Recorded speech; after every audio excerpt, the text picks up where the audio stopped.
you've been working closely, I mean really closely as far as I can tell with, you know, I mean, writing with Alice Cooper. You know, before, I mean, you thought your imprint is solid on, you know, Eyes of Alice Cooper, Dirty Diamonds. Dirty Diamonds, right? Yeah, Those two. I've been associated with Alice off and on, but it's always on because it's one of those things about Alice Cooper. When you're in the Alice Cooper family, right? You're in there, right on. It's like the mafia. I got you. and it's a mafia you don't want to get out of because it's a good mafia to be in. Right. It's the rock and roll mafia. Yeah, it is. And I've been associated with Alice since '96. Yeah. There's been some tours that I've taken off. There was some times that, well, my first child was born. Right. Alice said, "Hey, family first, go there." Good. I took actually 5 years off to watch my kids grow up. Yeah. Another time that it was a slight hiatus was when Slash and I got together and we made the Ain't Life Grand album. Right. So Alice has always been very supportive of, you know, our careers outside of Alice, because he knows that in a way that helps us support his career with Alice. And everything is always built around that Alice Cooper legacy. That's good. Well, it's like with Chuck with the Beast of Blanco. Right, exactly. But I mean, or Tommy with his own solo album that he just put out. I was going to ask you about with Tommy. I mean, Tommy, and I mean, obviously I want to keep this on you, but just briefly, just with Tommy. I mean, he's quite the genius as far as things go. I mean, he puts Tommy Hendrickson is a guy that I knew from way back before.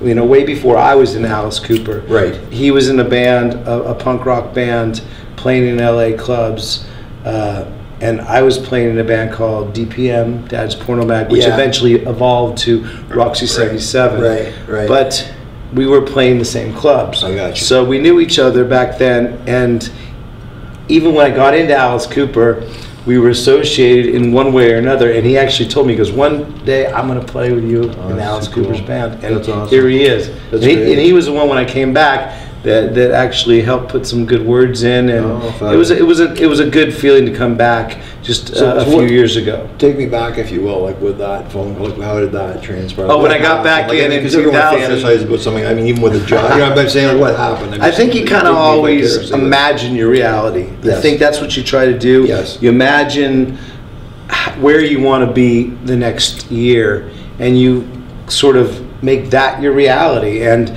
I had been sitting at a big Swedish festival. I live in Sweden. Yes. And there's a Sweden Rock Festival. Right. And I'm working for Gibson, which is a great company to work for. I was going to ask you about that. I'm a Gibson ambassador, and I had a lot of artists coming on the Gibson bus, and I said to myself, you know, next year, come hell or high water, I'm going to be on tour with all these other guys, because they were all going off to the next festival, to the next country, to the next city, and I was going to still be at the festival, which is not a bad thing, but I wanted to be on tour. I got you. Yeah. So I said, okay, next year at this time, I'm going to be on tour. I don't know who it's going to be with, but I want to be back on tour. I'm ready to go back on tour. That's so cool. And as fate would have it, you know, a few months later, the opening for a guitar slot came available. I got the phone call. Bob Ezrin was involved. Awesome. Shep, Alice's longtime manager, was involved. And Alice himself. So they said, hey, would you be interested in coming back and filling that spot? And I couldn't say yes fast enough. I was going to say. Because it's turned out to be such a... I was going to say. People always say the second time is sweeter for things, and it really is true, because I appreciate everything so much more this time. Oh, that's so good. Coming back, because we've gotten to play, I think, probably bigger crowds than whenever I was associated. Ever since '96. Oh yeah. You know, the tours that we've been on just the last few years. Iron Maiden. I know.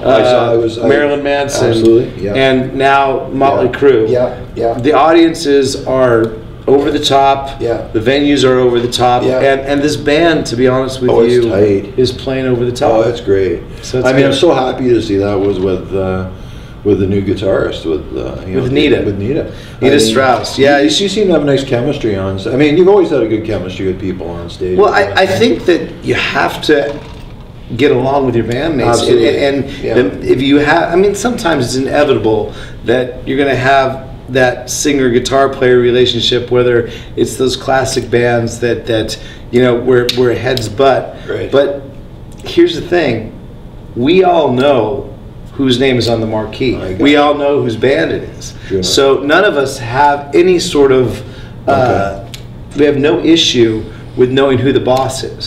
So that makes us, yes, true, like amongst ourselves go, well, you know, and Alice, I've always said this, he's the coolest boss in the world. Yes. If he's doesn't have an ego and keeps his ego in check, why can't all of us? Absolutely. And very true. I think the band does a really good job of doing that. Yeah. We hang out not just on stage, we hang out off stage, and you have a good chemistry. And when you say the chemistry with Nita, she came in, she really wanted, you know, again, the opportunity was there. Oh yeah, huge for her. That's great. And it was a big opportunity for her. She stepped in, Iron Maidens, right? and she came from the Iron Maidens, and she stepped into this gig. She prepared herself really well, and she fit in. And she's like she's a band member. She is, yeah. That's what I think is important for all of us. Is just to prove ourselves as guitar players. And look, I get, because I dress like a Christmas tree sometimes. I get sometimes like, well, is it all just about the, you know, the outfits and stuff? Well, no. I actually practice and love the instrument of guitar, and it's not just a necklace. I wear it way too low to be a necklace. You're right. And I practice to be good at it, but look good doing it. Exactly, and you do. I was just going to ask you, and I mean, I don't know if this is reality, and I'm just going to throw this out here. Your inspiration was Keith, but not Keith Richards. Now, was this a reality? Well, it's a little bit Keith Richards, obviously, because I mean, I love what that blew me away was rock and roll aspect of it. But I did say Did you say that? I did quote myself. You know, as far as with Keith Partridge. Yeah, I've been quoted with David Cassidy. Keith Partridge in the Partridge Family, which is David Cassidy. Yes, he was a pop star, and you know, he was of a lot of posters on my wall. Huge. David Cassidy was one of them, because you know, if you ever watch that show, it's an old 70s show. You can go watch it on YouTube. I'm 54, and you'll probably think it's the most corny show in the world. I know. But at the same time, it was one of those shows that kind of said, hey, this could be a good job. Absolutely. Because you know what? They were this family that just like played rock and roll and owned a big school bus. They never seemed to go to school or have jobs. So it just like rocked on. A mom was like, you know, and their mom was sort of the band leader, and then they had some guy, some older, taller dude, well, I think Kincaid. Okay, yes, Kincaid.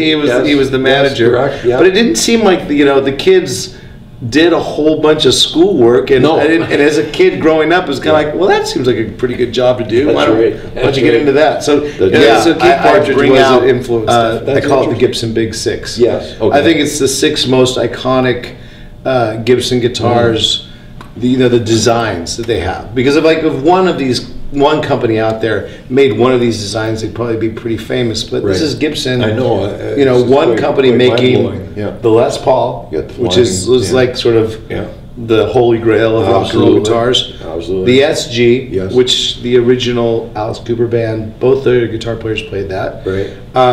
I also played ES-335. It's a semi-hollow body guitar, but it looks so rock and roll. Chuck Berry. Yeah, definitely. Then I play the Flying V and the Explorer, which is sort of like brother and sister of each other, and they're cool guitars that you would never have thought would have been invented in 1958. No, true enough. And then to round it off, the Firebird. Which sort of, it's just one of those cool guitars, iconic, and has a cool tone, a little bit different than all the others, but still solid as a rock. It is, yeah. The as far as with, do you have I mean, obviously they're utilized in different songs in different manners, and when you take them, I mean, that's they're not just for. I mean, you have to understand that when the reason why I bring so many guitars out and to have subtle differences with each other is because we're not just playing one era of Alice Cooper music. Yeah, we're playing a whole entire career. Quite true. With that, you know, music that spans from the early '70s all the way up until That's a huge, you know, yes. 2010s. Oh yeah, when he was, I mean with the Poison, real. I mean they all. I mean that really kicked it. We just played Madison Square Garden. Oh, did you? And now that must be in itself. That was one of those bucket list gigs that you did. Yeah. And the thing that sort of put things in perspective for me was the last time Alice Cooper had played Madison Square Garden was 1975. Are you kidding me? Yeah. Wow. So, and I saw the T-shirt. He says, "Welcome back to my nightmare." 1975, 2014. That's so it's basically almost 40 years. You know, nearly 40 years. Yeah. And yeah. And like, think about that. Think about how much has changed in the world since that date. Huge. And he played that gig back then, and we were able to play that stage just the other night. And now, really, I can. Yeah, well, I know the type, and I mean, I'm going to segue into that. As far as I know, and I don't. I can just tell. You have 2 children. Mm-hmm. I have a boy and a girl. Boy is named Lennon, and our girl is named Natasha Grace. And what age are they? They are now 9 and 12. Okay. Yeah. Okay. I know that you've got that late. I do. I mean, with children. I mean, I mean, not only are they our future and are so important, and I mean, but I just know the value that you place upon children, and obviously the love that you feel in your heart, because I know that you do support a number of good causes and charity. I've done charity work over the years. I think it's always good to try and I think it's important to let do some fans, sort of. I do. I try to get the fans involved as well. I mean, when I had dreadlocks, I cut them off and I sold them. Yes. I call it Dreads for Bread. Right. And we donated. We donated all the money that we got from that to charity. Yeah. I mean, look, everybody should do a little something. That's why I work a lot with this Pay It Forward movement. Yes. Yeah. Because it's about doing little things. So nothing seems overwhelming. Right. You know, you can change the world a little bit. You know, tiny bit at a time. Yes. And if everybody takes their own initiative to just sort of do something nice for someone else, for no ulterior motive, no other reason, just to be nice. Just to feel good about it. That makes the world just a little bit better. Absolutely. And so I have these, I don't have any on now because I threw them all out. Yeah, I saw them at go. the show. I tried to, but they were way to my... I have these Pay It Forward bands that I throw it out. And basically it's just a white band that says Pay It Forward on it. And the idea is you take it, you wear it for a while, and it reminds you to do these nice deeds. And then when you feel it's time to pass it on, you pass it on to the next person so that they can get inspired and remember to do that, because it's already in you. You give it to someone else, and maybe someday that same band comes back to you. That's so good. No, I commend you on that. I mean, it's amazing. As far as now you were born in Sacramento. I was born in Northern California, Sacramento. Yes. Okay. Capital state. Now that's what I was going to say. So as far as the, I mean, what a place to be. I mean, when you look at places to be born, I guess as far as with California, the influence that you're getting. Well, I grew up in Northern California. Yeah. Okay. So and Northern California had such great music. Yes. It wasn't. I mean, I really grew up when I moved down to Los Angeles, but that was when I was 17. Okay, I grew up rock and roll. Yeah, I got you. But I'd say California, you know, growing up in Northern California, AM radio was a major influence. Yes. And that's when they had radio stations, you know, that would play the Bee Gees next to Aerosmith, next to the Commodores, next to Cheap Trick. Right. You know, so I remember rock and disco being very much, you know, on a level plane.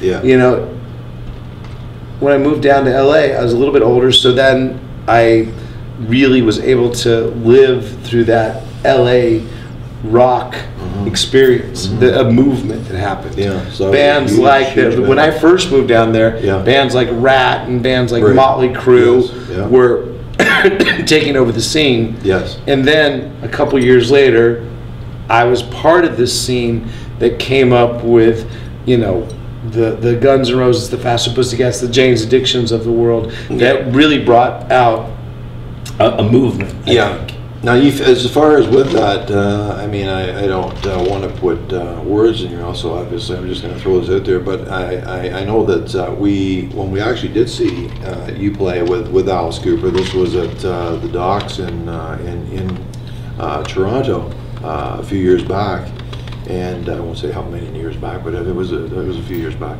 and Tommy Lee came out and said the impact that Cheap Trick had on him as an entertainer, and Rick Nielsen in particular. I mean, do you feel that I mean, I think that Cheap Trick has had quite an influence, huge influence on me. Yeah. Cheap Trick is basically, I'm very lucky to say that got, you know, influenced by the source bands. You know, when I say the source bands, I said grew up listening. My, you know, neighbors' parents and had Rolling Stones albums and Beatles albums. The next sort of generation to that, for me, was Cheap Trick. Right. And I really took in Cheap Trick. The songwriting, the guitar, the entertainment value of Rick Nielsen. Absolutely. The overall just amazing voice of Robin Zander. So I was just, I mean, that was sort of my band growing up, and in high school, that was what I would listen to, and I'd do homework and stuff like that. Yeah, really. So I was always a huge, you know, Cheap Trick fan. Okay. Have you found? Yeah. Have you found that as far as with songwriting, do you find that it's something that you actually have to, like, sit down, go into a certain headspace, or does it come naturally? Like, will you be sitting on a plane? It depends. Sometimes sometimes a riff comes first. Sometimes the catchphrase of a song comes first, and sometimes the melody just kind of pops into your head. The thing is, you just really hope sometimes that when those ideas do come into your head, sometimes they come in the morning, because when you wake up, you're in that weird middle state of consciousness. Yes. And sometimes an idea just comes. You just hope that there's a guitar around. I got you. I hope it's one of your favorite guitars. So, I mean, I have I was going to say on that. I have a Hummingbird, Gibson Hummingbird. That's sort of my acoustic guitar, and that's where I write, believe it or not, most of my rock songs. Oh, is it really?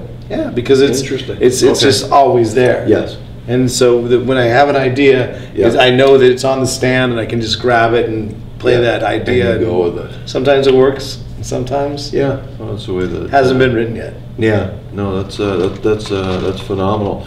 As far as with now, I mean, Alice Cooper. I mean, I don't with the band within itself. I just wanted to get on to Amerisuite. I was with my own band, Roxie 77. Yeah, with Roxie 77. We just the 6 EP, and I mean, I found it to be. It actually blew me away.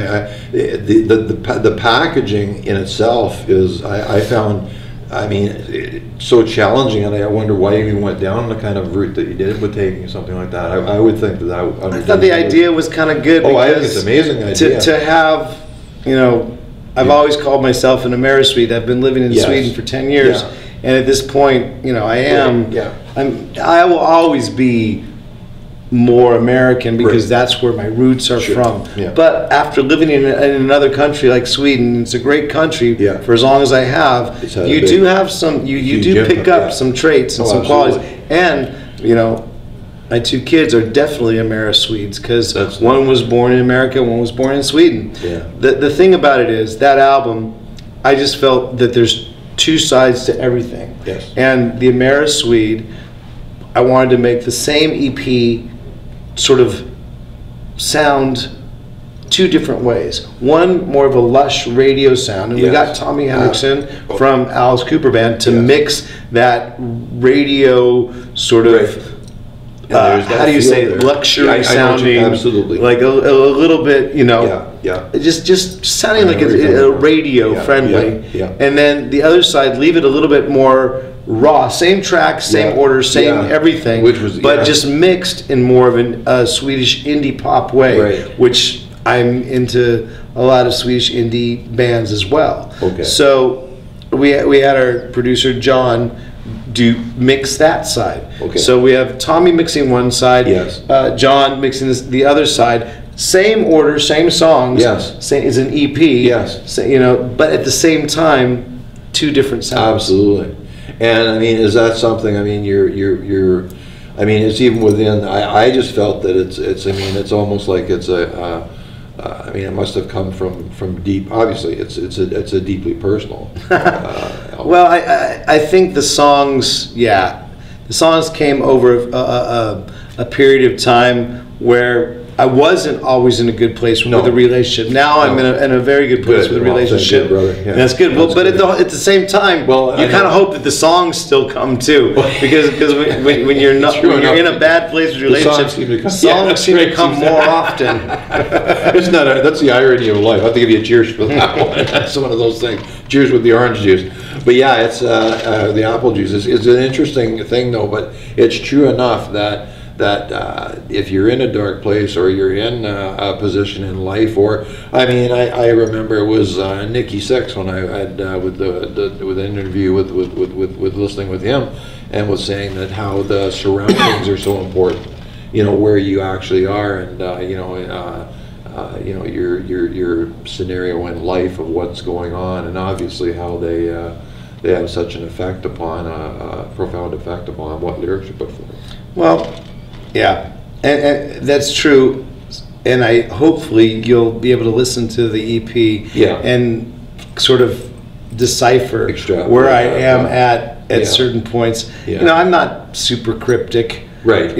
But at the same time, which is a good thing. At the same time, I sometimes I write words that sort of just sound good together, right? Because one of my bigger influences is Mark Bolan and T-Rex. Oh, is that right? And when you listen to his lyrics, sometimes you go, right, what did he write? What does it mean? And does it really matter? Because it sounds cool coming out of his mouth in that order. That's right. So I think there's a little bit of that as well. Right. Yeah, there's a little bit of storytelling, but there's also a little bit of that word sounds good coming after the next one. So it's exactly. I guess songwriting is part and parcel of that. Now, as far as with obviously you've got the tour happening now. I mean, you're doing now. You're sold out show tonight. From what I understand, it's a sold out show tomorrow. Yeah. Your reception in, I'm going to say, central southern Ontario, Canada, is huge. I mean, I don't think we can ever get enough of you here as far as Canadians go. I mean, it seems we just got more because we just did this interview, so now and that's phenomenal. Maybe it's more than enough. I totally appreciate. No, I don't think it is. I truly think. I mean, there's. I mean, I remember from seeing when they did there was a show in Montreal. Then there was another show, and I mean, there just wasn't. It just went down, and then I was so pleased to see, because I had seen Motley Crue a year before, and so when I saw the same thing, and now don't get me wrong, as far as with Alice opening, I hate to say opening because I don't think exactly special guest is the word, and so the thing is that and a very special guest indeed. I mean, obviously, and I see that it's. But it's still a different vibe I get when it's kind of Alice's show, and obviously you have that type of scenario where you can do that. We're more in control of the surroundings. Exactly, and you've got the darkness. A few more. Right. We get to use a few more of the tricks that Alice is famous for. Because it is a when we headline too. But at the end of the day, Alice Cooper is always the priority. Yes. For me. Absolutely. And it's been the priority. Yeah. He's lucky. He has a great relationship, and a special relationship with Canada. That's not. Yeah, the Canadians have always been supportive of Alice Cooper. Yeah. And we come here almost every year. Absolutely. Consistently. It's fun. It's great because we have to visit Canada. It's so if not one end. Right. Absolutely true enough. Yes. Or the West every Coast. Tour for and like I said, this has been going on. Oh yeah. Since 1996, since I've been associated. Yeah. So we thank you guys. No, I appreciate that, and then yeah, for sure. As speaking on behalf of Canadians, I mean, my fellow Canadians, I appreciate it so much. And well, we played places where some Canadians I don't think have ever been. You know, Moose Jaw. Right. I know what you mean. Yeah, true enough. Yeah, there's some places that there's some names that I don't. That I tell them, well, where'd you guys Moose Jaw? What is Moose Jaw? Yeah, right. Where did you come up with that scenario? Well, it's a thing that as far as that whole ride down, it's nice because I knew and I was hoping that you were going to play because of having that. Now, did the crew have something going on now with this It's a small break. It's a small break for them. Okay. But at the same time, how could Alice not play on Halloween? Alice Cooper kind of owns Halloween. Absolutely. So tomorrow they booked some headline shows for Alice to do while crew is taking a few days. We'll meet it back up with the crew down, I think, in the States in about a week or so. Yeah. Finish out the tour with them. Yeah. And hopefully, be back here next year or somewhere down the road because we love it here. Yeah.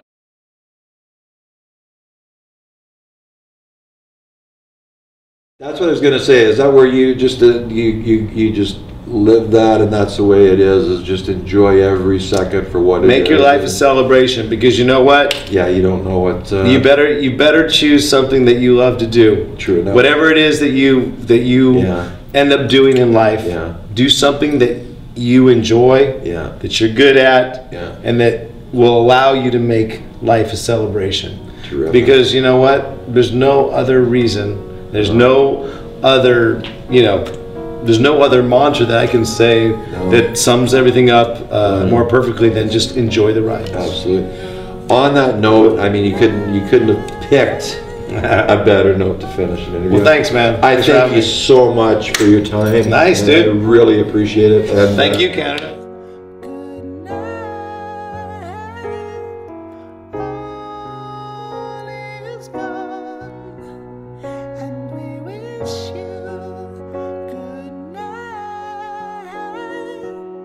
All is